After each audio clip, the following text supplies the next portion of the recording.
सभी प्रिय विद्यार्थियों का एक बार पुनः जेपीआईसी की डिजिटल स्टडी में स्वागत है।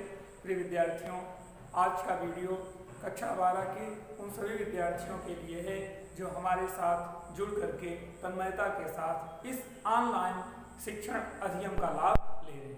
प्रिय विद्यार्थियों, कल हम लोग मैथिली शरण गुप्त कृत साकेत महाकाव्य के कैकेयी का अनुताप सर्ग की व्याख्या पढ़ रहे थे। अवशेष व्याख्या को पढ़ने से पहले आज हम लोग बहुत महत्वपूर्ण जानकारी को प्राप्त कर लें। महत्वपूर्ण जानकारी यह है कि कोविड-19 की विषम परिस्थिति में यूपी बोर्ड ने 30% सिलेबस कम कर दिया है और जो सिलेबस कम हुआ है, जो पाठ शीर्षक कम हुए हैं, उसको मैंने ब्लैक बोर्ड पर लिखा है, जान लें। क्योंकि आज जो पाठ पढ़ेंगे वही पूर्ण हो जाएगा। मैथिली शरण गुप्त के द्वारा लिखे गए दो शीर्षक हमारे पाठ्यक्रम में थे, एक कैकेयी का अनुताप और दूसरा गीत। तो गीत जो है वो इस बार नहीं पढ़ना है, उससे संबंधित कोई प्रश्न नहीं आएगा। इसलिए हम लोग पहले यह जान लें कि काव्यांजलि में कौन से कवि की कौन से शीर्षक का अध्ययन करना है। तो आए देखते हैं।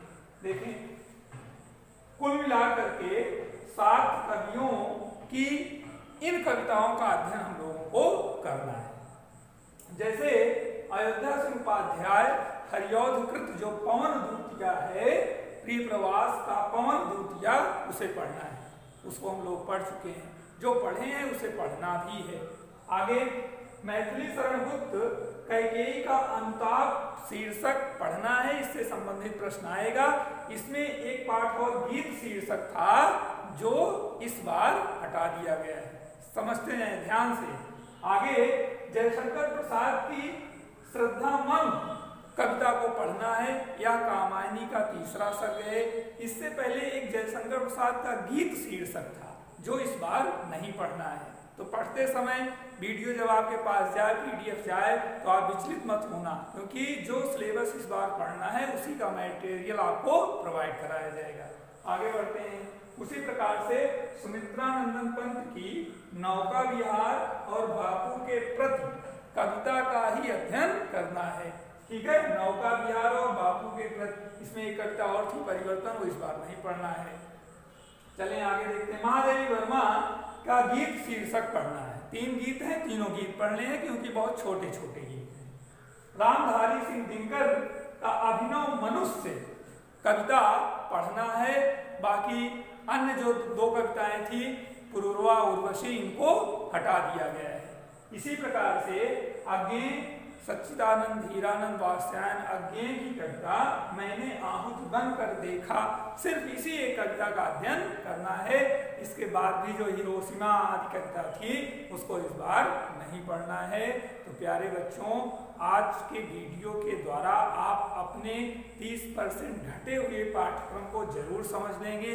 इसी प्रकार से हम गद्य के दिन गद्यात्मक अन्य चीजों का भी उल्लेख आपको विधिवत कर देंगे। पीडीएफ के द्वारा एक बार करंट सिलेबस को हम आप तक अपडेट करा देंगे। तो आए अब आज हम अपने मूल विषय, मूल प्रकरण का अध्ययन करते हैं, जो कल हमने पढ़ा था उसके अवशेष भाग को आज पढ़ते हैं। चलें, तो कल हम लोगों ने देखा था कि कैकेयी का अनुताप में कैकेयी किस प्रकार पश्चाताप करती है। ठीक इसीलिए शास्त्र में लिखा भी गया है, बिना विचारे जो करे सो पाछे पछताए, काम बिगाड़ो आपने जग में होत हसाए। सुभाषित रत्नान में एक श्लोक पढ़ेंगे, सहसा विदधीत ना क्रियाम, सहसा विदधीत ना क्रियाम। अचानक कोई भी कार्य नहीं करना चाहिए, सोच विचार कर ही कार्य करना चाहिए। यही हमारे आज के प्रकरण का मुख्य उद्देश्य है। कैकेयी ने लोभवश किसी के बताए हुए कारण कार्य किया और उसका सबसे दुष्परिणाम कैकेयी को स्वयं को भोगना पड़ा और उस पश्चाताप की अग्नि में जलती हुई कैकेयी कह रही है, पटके मैंने पदपाणि मोह के नदनी। मैं इतना मोहित हो गई थी भरत के प्रति कि मैंने अपने चरण को मोह के सागर में डाल दिया। जन क्या क्या करते नहीं स्वप्न में मद में। जैसे व्यक्ति मदमस्त होकर स्वप्न देख रहा हो, उसी प्रकार काल्पनिक स्वप्न रूपी कार्य को मैंने यथार्थ जीवन में किया। हा दंड कौन क्या उसे डरूंगी अब भी, मेरा विचार कुछ दयापूर्ण हो तब भी। कैकेयी कह रही है अब इससे बड़ा दंड और मेरे लिए क्या हो सकता है कि ना कैकेयी विधवा है, कैकेयी की इकलौते संतान भरत कैकेयी का मुख देखना बंद कर दिए हैं, तो इससे बड़ा एक स्त्री को और दूसरा दुख क्या हो सकता है। लेकिन कह रही फिर भी यदि मेरे विचारों में कुछ भी स्वीकार करने योग्य है तो बैतरणी सी है आज जाह्नवी वरुणा, हा दया हंत वह करुणा। बैतरणी नदी है और उसके विलोम में लिखा गया जाह्नवी और गंगा। जाह्नवी और गंगा पवित्र नदियां हैं, गंगा का ही एक नाम जाह्नवी है। बैतरणी बताया जाता है कि नर्क लोक की एक नदी है जिसको जीवात्मा को पार करना पड़ता है, और उस बैतरणी नदी में जल नहीं होता बल्कि मवाद ना मज्जा खून इस प्रकार के लोथल बहते रहते हैं, और उसी में जीवात्मा को डुबो करके हम बाहर ले जाते हैं। जो पवित्र पुण्य कार्य किए रहते हैं उन्हें नाव के द्वारा उस नदी को पार कराया जाता है। तो प्रिय विद्यार्थियों, ये कुछ धार्मिक मत था जिससे हमें डरना चाहिए। आगे बढ़ते हैं और देखते हैं। कैकेयी कह रही है वह शक्ति हूँ चिर नरक सुने विचारी, पर मुझे स्वर्ग की दया दंड से भारी। अगर मुझे स्वर्ग दिया जाए तब भी वह स्वर्ग मेरे लिए दुख कारक होगा। कैकेयी बहुत निराश है। लेकर अपना यह पुलिस कठोर कलेजा, मैंने इसके ही लिए तुम्हें वन भेजा। भरत को संबोधित करती हुई कैकेयी कह रही हैं कि इसी भरत के कारण मैंने अपने कलेजे को, हृदय को पुलिस कर दिया, मलिन कर दिया, पाप से युक्त बना दिया, और इसी के मोह में पड़ करके मैंने आपको वन भेज दिया। घर चलो इसी के लिए न रूठो अब यूं, कुछ और कहूं तो उसे सुनेंगे सब क्यों। कैकेयी कह रही है कि गलत व्यक्ति का कोई बात भी नहीं सुनता है, और मैं पूर्णतः गलत हूँ, निंदनीय हूँ, इसलिए मैं ज़्यादा कुछ कहूँ कि लोग विचार नहीं करेंगे। इसलिए हमारे ऊपर नहीं, भरत के ऊपर दया करके आप अयोध्या वापस चलें। मुझको यह प्यारा और इसे तुम प्यारे, मेरे दुगने प्रिय रहो न मुझसे न्यारे। कैकेयी कह रही है मुझे भरत प्रिय है और भरत को आप प्रिय हो, इसलिए मेरे दोनों प्रिय लाडले मुझसे न्यारे ना रहो। न्यारे का मतलब अलग, हमसे दूर ना रहिए। पुनः आगे कैकेयी कह रही मैं इसे न जानूं किंतु जानते हो तुम, अपने से पहले इसे मानते हो तुम। मैंने भरत को नहीं जान पाया, लेकिन आप तो भरत को जानते हो और अपने से भी श्रेष्ठ भरत को मानते हो। रामचरितमानस में गोस्वामी तुलसीदास जी ने भी लिखा है कि जो न होत जग जन्म भरत को, सकल धर्म धुनि धरत धाम को। यदि भरत का जन्म ना हुआ होता तो पृथ्वी पर धर्म ना रह गया होता। और फिर आगे लिखते हुए लिख रहे हैं कि भरत ही हो ही न राज मद विधि हरि हर सब सुर। भरत को राजा का अभिमान नहीं हो सकता है, राजा तो तुच्छ है। ब्रह्मा विष्णु महेश के पद को दे दिया जाए तब भी भरत को अभिमान नहीं हो सकता। तो भरत राम से भी श्रेष्ठ थे, ऐसा बखान राम ने स्वयं किया है।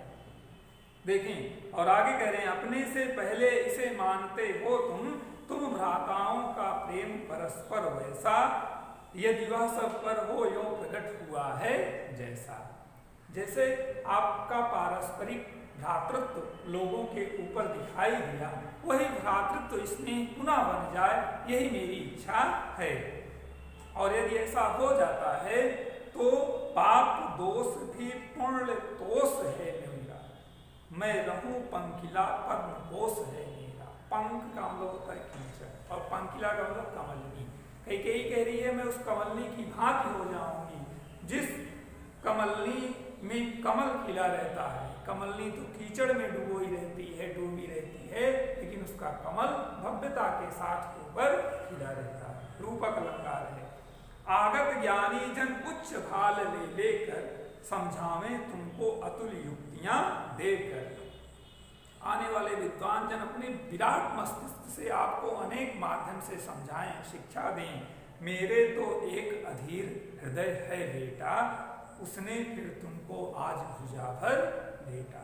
बहुत ही भावनात्मक रूप से कैकेयी कह रही है कि हे राम, मेरे तो अब एकमात्र अधीर हृदय, व्याकुल हृदय है, और वह हृदय भी आज आपको भुजाओं में भरकर भेटा। लक्षणा शब्द शक्ति है। वह हृदय कौन है? वह हृदय भरत जी हैं, और भरत आज आपको आलिंगन कर रहे हैं। इसलिए कृपया क्षमा करके अपना आप अयोध्या वापस चलें। तो प्रिय विद्यार्थियों, इस प्रकार से हम लोगों ने कैकेयी के अनुताप को देखा, कैकेयी के पश्चाताप को देखा। परिणाम क्या होता है आगे कि कैकेयी पश्चाताप की अग्नि में जल जाती हैं, जलती रहती हैं, लेकिन राम वापस नहीं आते हैं। इसीलिए अगर हमसे कार्य करते समय असावधानी हो गई तो हम पुनः उसको सुधार नहीं पाएंगे। इसलिए प्रयास किया करें, कार्य करने से पहले योजना बनाएं, योजना पर विधिवत विचार करें, फिर योजना के अनुसार क्रियान्वयन करें। तो आज के वीडियो में हम लोगों ने मैथिली शरण गुप्त कृत कैकेयी का अनुताप पढ़ा।